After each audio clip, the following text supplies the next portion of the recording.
नमस्कार। एक प्रश्न है, जैसे कि 15 अगस्त 1947 को जिस समय पर हमारा देश आज़ाद हुआ था, तो 15 अगस्त 1947 की रात 12 बजे ही क्यों इस डिसीजन को लिया गया था कि 15 अगस्त के रात 12 बजे ही भारत को आज़ाद किया जाएगा? क्या कारण था इसका? लॉर्ड माउंटबेटन ने जब ये 1946 में घोषणा की थी कि हम 15 अगस्त 1947 को भारत को आज़ाद कर देंगे, तो उस समय पर भारत के सर्वश्रेष्ठ और बहुत ही विद्वान ज्योतिषाचार्य जी एकत्रित हुए और उन्होंने अपनी गणना की, और गणना करने के बाद 15 अगस्त की जो रात थी 12 बजे, उसका साफ साफ मना किया था। सरदार वल्लभ भाई पटेल से भी ना बोला था, जवाहरलाल नेहरू से भी कहा था, लेकिन किसी ने नहीं माना। और वो एक कारण ऐसा था कि जिस समय पर माउंटबेटन से ये पूछा गया था, उसी के एक लेखक के द्वारा कि आप भारत को 15 अगस्त रात 12 बजे ही क्यों आज़ाद करना चाहते हैं, तो उसने उत्तर दिया, वो मैं आपको बता देता हूँ। उसने कहा इसके पीछे दो कारण है।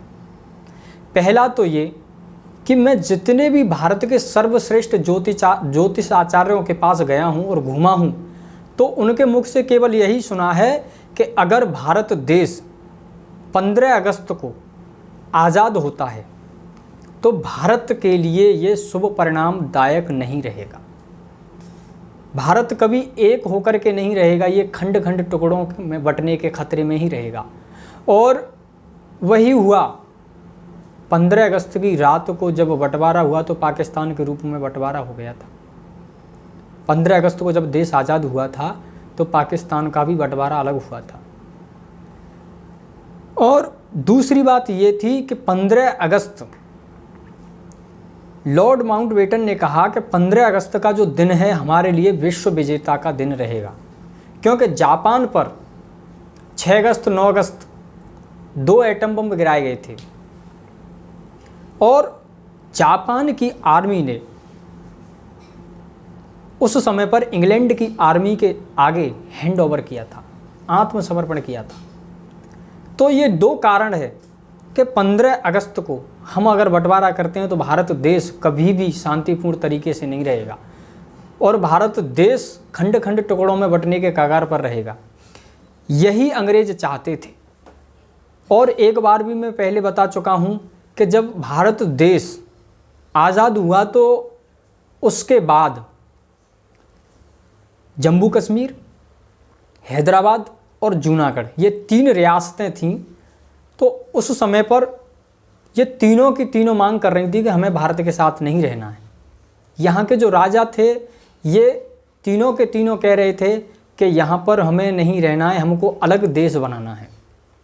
लेकिन लौह पुरुष सरदार वल्लभ भाई पटेल की सूझबूझ ने इनकी सभी योजनाएं नाकाम की, लेकिन फिर भी एक पाकिस्तान के रूप में निकल गया।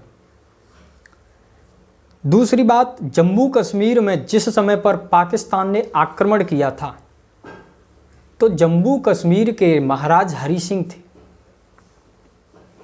उन्होंने सरदार वल्लभ भाई पटेल के पास अपने मंत्री को भेजा और उससे कहा कि आप जितना जल्दी हो सके सरदार वल्लभ भाई पटेल से सहायता मांगो, क्योंकि भारत में जम्मू कश्मीर के अंदर पाकिस्तान की सेना श्रीनगर तक आ चुकी है।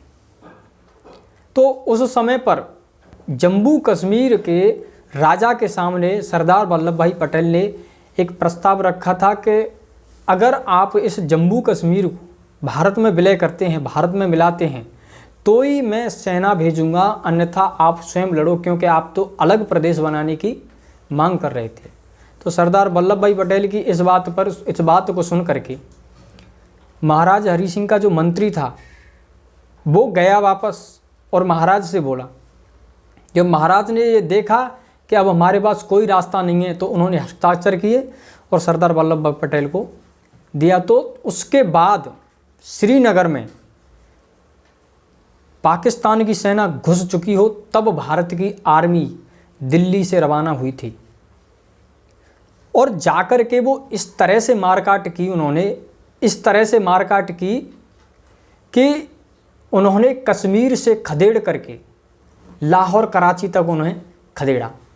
आज़ादी के दिवस का चयन किया गया होता तो शायद वो नौबतें नहीं आती।